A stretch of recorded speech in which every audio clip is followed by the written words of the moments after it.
Hi, my name is Chef Brandon, and today on What's Cookin', we'll be making a hatch chili and chorizo queso fundido.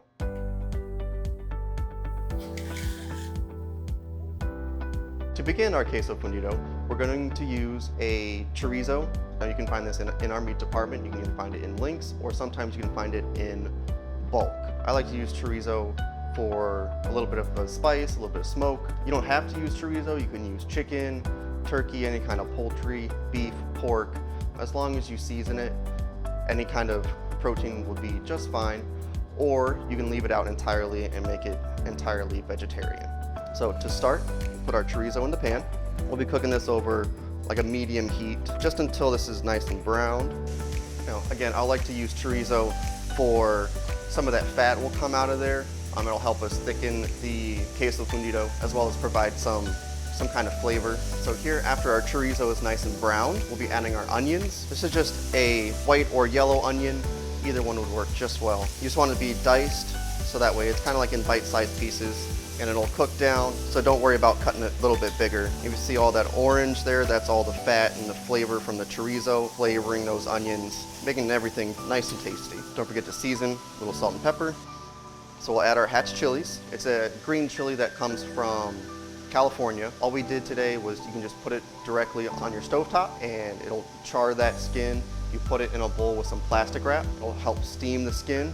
It'll peel right off after about 10-15 minutes, just enough for that skin to soften. And then after they're peeled, you want to take off the stem and then remove the seed. So that's where all your spice is going to come from. And then just dice them up. Again, let all that flavor mix in. Again, roasting these hatch chilies will also provide another layer of a little bit of heat, some smoke, a little bit of spice as well. Now, if you're looking for something that's not as spicy, you can certainly leave these out, or you can even use a jalapeno, something similar to that, or even like a green bell pepper. If you just want to put some peppers in there without the heat. Now that our onions have begun to soften and become a little bit translucent, we're going to add our butter. Now this is going to be the base of our what's called a roux. It's just a thickening agent that's used in classic French cooking, along with the fat from the chorizo. That'll be enough to bind everything together and help thicken our milk when we get to that next stage. So once our butter is almost completely melted, here we'll add our flour. This will be our thickening agent. And I know it looks like a lot, but all the fat from the chorizo and the butter will absorb all of this flour. Now here you can turn your heat down a little bit. You don't want your flour to burn. Now it's very important that you keep stirring as soon as you add the flour. The flour is going to stick to the bottom of the pan and it very well could burn.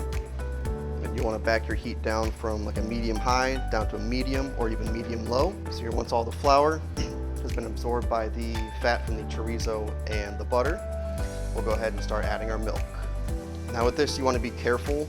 That's first bit of milk that you put in is going to thicken rather quickly. You do have to let your liquid approach a boiling temperature in order for it to start to thicken. Now I'll usually add the milk in anywhere between 3 and 5 stages, just depending on my application. So there you can see that first stage was already thickened. Here we can add a little bit more. Again, you want to keep stirring so that way the fat from the milk as well as the flour doesn't stick to the bottom and burn. Now this roux is going to be the same thing that you're going to use in, like, let's say a mac and cheese, any kind of like Alfredo, those types of sauces. So here our milk is thickened again. We'll add the next bit. Again, make sure you keep stirring. Give the bottom a little scrape every once in a while, just to ensure that you lift all the flour and the fat from the bottom of the pan, get that incorporated. Using a whisk with larger tines that are a little bit further apart will work a little bit better, just so that way the flour and onions don't necessarily get trapped inside the whisk. So here, as our milk has begun to thicken again, add a little bit more. Again, adding the milk in about anywhere between 3 and 5 stages will just help to ensure that the flour doesn't settle to the bottom so it doesn't burn, as well as gives you a little bit more control in the pan. And again, your mixture does have to approach a boiling temperature in order for it to start to thicken. That's just so that the flour can get in between all those droplets of milk and produce a nice, thick queso fundido. So here, our milk has thickened once again. So we'll add the remainder of the milk. Stir to incorporate. I know it's going to look a little thin, but don't worry, as it approaches that boiling temperature again, it'll continue to thicken. And here is when we're going to add our cheese as well. And then with the cheese, it'll thicken as well.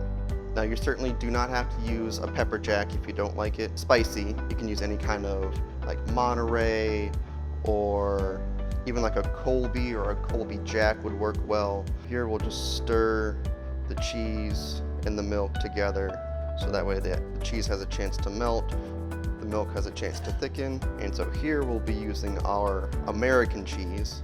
The American gives it a nice creaminess. Pepper jack gives it some flavor, a little bit of spice. Now you certainly can break up the cheese into smaller pieces.